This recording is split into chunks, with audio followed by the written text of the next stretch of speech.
access to for those casual viewers that don't really watch One Piece and more or less just clicked on it because it's a Naruto what if and I made it. If you want to skip through this, gladly do so, you really won't be missing much. Just skip to whenever I start actually explaining the story. Anyways though, so basically what this fruit gives the abilities to is essentially it gives you the powers of a ghost, which essentially allows you to leave your body in astral projection form so that you can't take physical damage. You can kind of like follow people around. You can grow massive, you can grow tiny. You can project small little tiny ghosts that actually look kind of cute and make them explode once they make contact with people. And people can't fight them back because keep in mind, they're non-tangible entities. Not only that, but the Horo no Mi also grants access to another ability that essentially makes the target that a ghost goes through pretty much depressed. Where once upon a time it went through like Zoro and he just fell down onto his knees and began being like, oh my god, I'm worthless as a swordsman. It basically makes people depressed. So now you have a basic understanding of what it is, but if you want to go deeper into what the Horo no Mi is, I'll leave a video linked down below in the first comment that you guys can check out in case you guys really want to like get a better detailed insight into what it does. That said, let's get started with the main topic of today's video. How would this even happen? Alright, so I'm going to be going with a random, a random theory that I made up a while ago for the Shadow no Mi fruit. The way that I basically chalked all of this up to was essentially, let's just say, for hypothetical reasonings, that when a chakra fruit tree is made, it creates two fruits, right? One devil fruit, one chakra fruit. Now, the devil fruit is something that the Otsutsuki members are only allowed to consume once, and it almost never happens. It's so rare to have a second fruit emerge. But this time on the planet Earth, let's just say that for some reason two emerged and it was never found. Eventually it came into the hands of Minato Namikaze, and eventually when Naruto turned about the age of, say 4 years old, Hiruzen ends up essentially granting Naruto access to this fruit. Naruto takes it back in a little treasure chest. He goes home, he's happy, I guess as happy as you could be after getting kicked out of your own home. But he's decently happy. Little bit, not really. Yeah, I wouldn't be too happy if I was him either. But hear me out. Essentially, Naruto goes home, right? The man's chilling. A couple months pass by. It's just a kid. He doesn't know how to, like keep track of his money, make good purchases, buy healthy foods. He just wasted it all. He paid rent and then wasted everything else. So now Naruto was left with an ultimatum. No food, steal food. So what does Naruto do? He's like, you know what? I'm gonna eat that fruit. I don't care. I'm hungry. I want that fruit. He looks at it. It looks so curious. It's in such a strange shape. But Naruto just shrugs his shoulders, opens wide, gobbles that thing up, and immediately his face turns sour. He's like, ugh, that was disgusting. But suddenly, it's as if a Dragon Ball Z shock scene comes onto Naruto's face. He's like, oh my god, like one of those classic anime scenes. And basically what happens is Naruto realizes, hey, I just consumed the devil fruit. Because from what a lot of people don't tend to really associate with devil fruits is that once you consume one, you kind of have a general understanding for what it is you ate.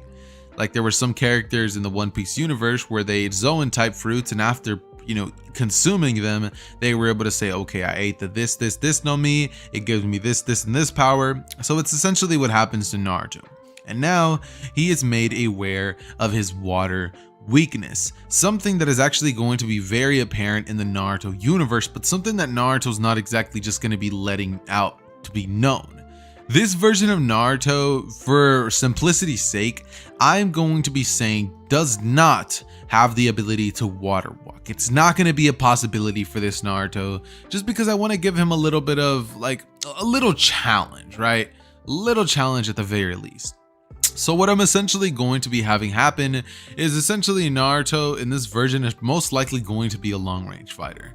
If I'm going to be completely transparent with you guys, do I believe that Naruto would even feel the need to train once he understands his powers and gets to know them a little bit? No. What I personally believe Naruto would do, being a kid with some devil fruit powers, just like many other of us would probably do, he would flaunt and just be absolutely thrilled at these powers. I mean, he can create ghosts, and from what he can tell, he can even make people depressed to the point where he can get what he wants out of them. This is something that Naruto would do regularly whenever somebody was mean to him. He would simply just be like, a ghost would get summoned, it would go through them, and just like that, the people became depressed. And Naruto would just walk away like, everything's good. And that's just how Naruto lived his life. Eventually, he ended up gaining a pretty decent understanding of his devil fruit's powers, and because Perona was able to actually get a decent understanding of her own fruit's abilities at Thriller Bark, even though I never picked her to be like a more like genius type character, even the dumbest Naruto characters are so incredibly like smart in this verse. I mean, Naruto and Sasuke were able to create a multi-step plan without even exchanging words. That just shows how strategically smart these characters are. So something like a devil fruit that doesn't really have that many abilities at the same time as it does wouldn't really be that difficult for Naruto to get a good grasp over. So I'm going to be saying that by the time that he actually makes it to the academy for the like 4 years or 6 years or whatever it is that he's going to be in there, Naruto is going to essentially be very versatile when it comes to his devil fruit abilities.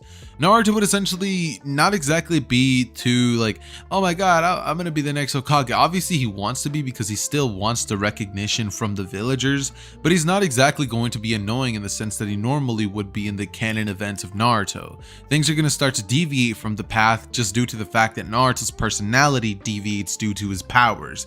Naruto is going to grow a little bit more confident, a little more with a little bit of a god complex, I guess you could say, due to the fact that he's never been beaten, and he probably won't be for a while. I mean, he's just getting in the academy. Anytime that anybody tried him, Naruto would simply use his strange abilities, calling it a Kekkei Genkai, and saying that, what about it? The only times that Naruto's ever been shown to lose is whenever they do taijutsu battles, which is something that Naruto finds very, very interesting. Taijutsu, huh? Taijutsu battles. Naruto never was good at taijutsu battles. So anytime that Iruka made a battle with Naruto and some other kids, he basically started saying, Naruto, it's only a taijutsu match. And Naruto knew why Iruka was doing this. I mean, Iruka, let's be realistic here, Iruka never really liked Naruto the best, if we're being realistic. So Naruto doesn't have the best of luck when it comes to this classroom, is just presence as a whole.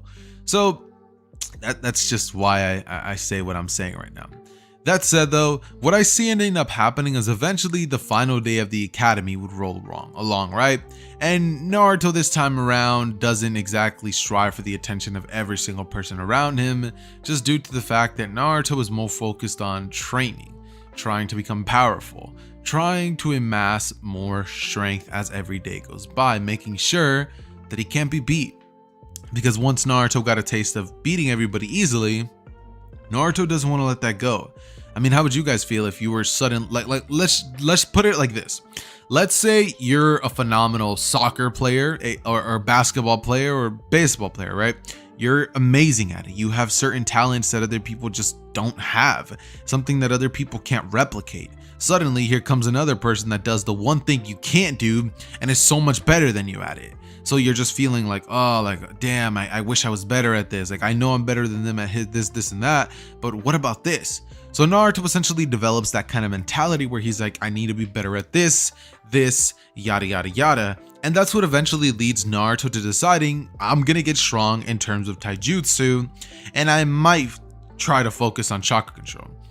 Just one problem, Naruto doesn't exactly have the ability to use chakra properly. Due to the fact that the Nine Tails is constantly tampering with Naruto's chakra pool, Naruto was never quite able to actually access his chakra proficiently, or at all, to be honest. He really sucked that it couldn't perform shadow clones, and because of that, Naruto was about to fail the academy. That is, until his Chunin instructor Mizuki ended up telling him about the fact that there's a certain way that Naruto could potentially pass this exam. Take this certain scroll for me, and I'll do the rest, Naruto. Don't worry about it. I got you, Naruto. I got you. Me right here. Naruto just looks at Mizuki and he's like, you know what, Mizuki? Fine, I'll do it. he ends up going off, steals the scroll, and ends up meeting Mizuki back at the forest, where Naruto ends up learning the jutsu, which is known as the multi-shadow clone jutsu. Just like in canon, due to Naruto's large chakra pool, he's able to use it perfectly, and when Mizuki arrives and he ends up saying, "Naruto, you're a fool," yada yada yada, hand me the scroll, after Iruka comes in and is like, "What are you doing here, Naruto?" Naruto was blatantly able to just use one of his ghosts and shoot it straight through Mizuki, causing Mizuki to get depressed, fall to the ground, and falter with what he was just about to go through with, leaving Naruto to just look at him and be like, "Alright, so you try to trick me? Let's just say I don't like that." Mizuki stays on the floor, and Naruto proceeds to beat this man Mizuki senseless, to the point where Naruto then gives the scroll back to Iruka, and Iruka then tells Naruto, he did a great job defending the scroll. This version of Iruka still has a shuriken impaled through his back, but what's he gonna do? He lived in the original, he's gonna live now. That said though, Naruto looks at Iruka, and Iruka would go on to say, "Naruto, have you told them yet?" Naruto looks to Iruka. "Tell them what?" About the sponsor of today's video, of course. Fandom. "Oh, no, I didn't. Let me tell them right now." As anime fans, we love to show our support to our favorite shows by rocking anime apparel. But something I'm pretty sure we can all agree on is it's so expensive. So I've partnered up with Fandom to bring you all affordable, high quality anime merch that you are sure to love. And if you use my code ZETHER at checkout, you can even get an extra 10% off the already affordable merch.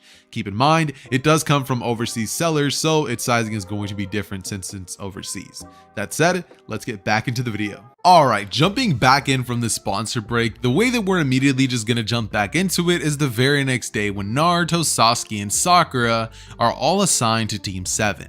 I think that this is a perfect place to pick things off just due to the fact that nothing really is going to be changing. When it comes to Naruto's introduction, he's simply going to be saying that he still likes ramen, he doesn't enjoy training, he doesn't enjoy people who annoy him, and Naruto enjoys ghosts. When Kakashi hears that, he's like, "Ghosts? What's this kid talking about?" And Naruto would just be like, "Don't worry about it, Kakashi sensei." From here, Kakashi would be like, "Okay, I guess I won't worry then. I'll take your word for it." You would then hear Sasuke be an emo, Sakura be an absolute trash bag. By the way, comment hashtag Sakura is useless down below in the comment, no spaces, and I'll make sure to like your comment. And you can also comment something down below that, and I'll most likely actually acknowledge it. That said though, also one more thing, if you guys comment within the first 10 hours of this video being out, I'll most likely be able to actually answer back. Because I get thousands upon thousands upon thousands of comments a day that it has grown so hard to genuinely answer back to all of you guys. Even though I appreciate your support and the comments that you guys leave, it's almost impossible to answer back to all of them. Tangent aside though, getting back into the story, what I believe ends up happening following this is Kakashi essentially informing the team of the bell test. They end up arriving to the bell test area the next day. Naruto didn't eat, Sasuke didn't eat, Sakura, say it with me, didn't eat. And what ends up essentially happening is Kakashi arrives 4 to 5 hours later. Once it's like 12, they would look at Kakashi and be like, "Why are you so late?" And Kakashi would go on to explain that, the path of life. He crossed by a black cat and had to go all the way around.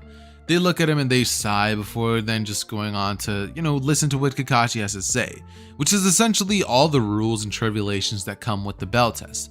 The group listens, and after hearing out Kakashi, they're like, "Alright, sounds pretty straightforward. Let's get it done." Everybody then, how do I put this?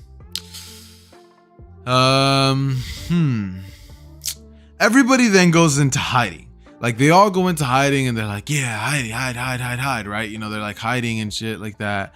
And they're doing their thing, they're like hiding from Kakashi. Naruto actually does do this time, just due to the fact that Naruto isn't exactly the best hand-to-hand fighter in the world. He's still second to Sasuke when it comes to taijutsu, and Kakashi's a full-grown jonin. So Naruto is more than smart enough to realize when he's not going to win at something. So instead, what Naruto does is goes very far away to the point where the dude can't catch him. He can't catch him at all, and Naruto decides that, how do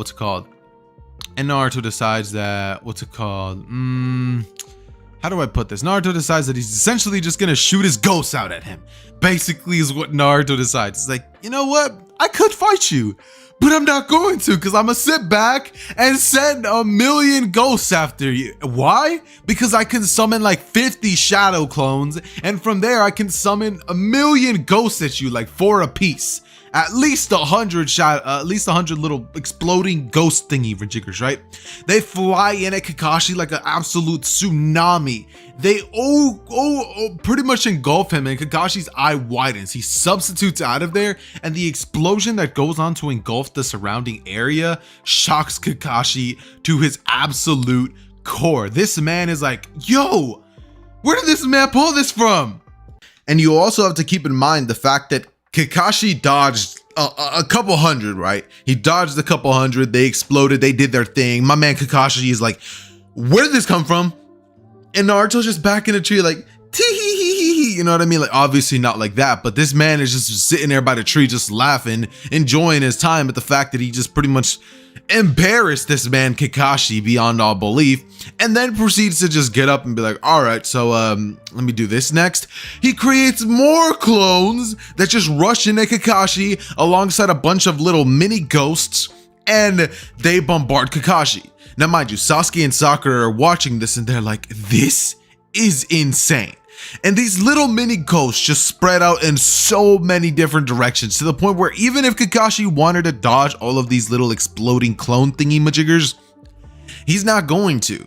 They would eventually end up catching up to him, kind of like bees in cartoons, where you guys will see them like swarm up to people. Like they'll be hitting the bee nest, and then suddenly the huge bees will turn into like a fist and they'll like hit you. Well, these exploding clones can't exactly become tangible. So instead what happens is they get close to Kakashi, boom! Huge explosion, Kakashi gets sent flying off into the distance, and man is basically out of commission for a couple of hours. He wakes up dizzy, wondering what just happened, and Naruto dangles both bells in front of his face, telling Kakashi that they passed. Kakashi gets up groggily and then goes on to say that, you know, they didn't pass, that they failed, and Naruto creates one of those depression ghosts to fly right through him to make Kakashi become sad and depressed, saying, I killed Rin. As Naruto watches this and he's like, who's Rin? Kakashi eventually snaps out of it, and eventually what ends up happening is Kakashi's like, alright, okay, look, the point of that exercise was teamwork. You guys need to work as a team. If you don't do it, we're disbanding the team. You guys have a couple shots. We're gonna go on a couple D-rank missions, do your best, and hopefully you don't disappoint me. The entirety of the team would be like, I don't see the problem with that, let's get started. And from here, everybody just goes on to have 2 weeks of worthless missions that I'm not covering. Eventually though, they find their way into the Hiruzen's office, and it's on this particular day that Hiruzen would be briefing them in on what's been going on in Konoha and the fact that they have more D-rank missions. Naruto this time ends up speaking up. He's like, hey old man, can you give us a good mission for once? I've been chasing cats around and walking old ladies down the street. I'm a ninja. Give me something a ninja does. Hiruzen hears this and he's like, all right, Naruto boy, bring him in. He looks to his Anbu and they end up bringing Tazuna in the room. Sakura gives Naruto a mean glance and is like, Cha, how dare you disrespect our Hokage? Naruto doesn't care, and as soon as Tazuna walks in, he begins berating Sakura, telling her that she looks like an absolute goofball, telling her that she looks dumb, yada yada yada. She gets angry and she's like, Cha, I'm gonna beat you up. But obviously she can't do anything because she's a weak Kunoichi. That said, what ends up happening is the team ends up meeting up at the village gates the very next day, and what I see happening from here is Naruto getting ready. You know, he has his backpack type beat. He has, you know, his little ghosts his big ghost just kind of how do I put this? His ghost just kind of carrying him. If I can explain, like his ghosts are kind of like the tangible ones, and they're just carrying him over their shoulders. They end up walking for about, say, a cool 4 minutes, and eventually what ends up happening is the ghosts would end up tracking something up ahead, a puddle that does not belong there. Naruto has his senses high up on guard, and eventually the two demon brothers end up rushing at Kakashi, seemingly killing him, before Naruto just shoots 2 ghosts at them that cause the 2 demon brothers to fall into a deep state of depression, which both of them actually are so depressed that they straight commit seppuku. And if you guys don't know what that is, that's suicide. But yeah, the 2 brothers, they end up doing their thing, and Naruto just watches in absolute horror, like, I did not know that I could do that to people. Noted. And what ends up essentially happening is everybody watches as that just happen, and Kakashi is like, can you like maybe not hit me with that attack? Naruto says, yeah, don't worry, you're my sensei. Like I won't hit you guys with that. Sasuke, realizing this, is like, Naruto, so what is that little parlor trick you use? Naruto turns to Sasuke and says, parlor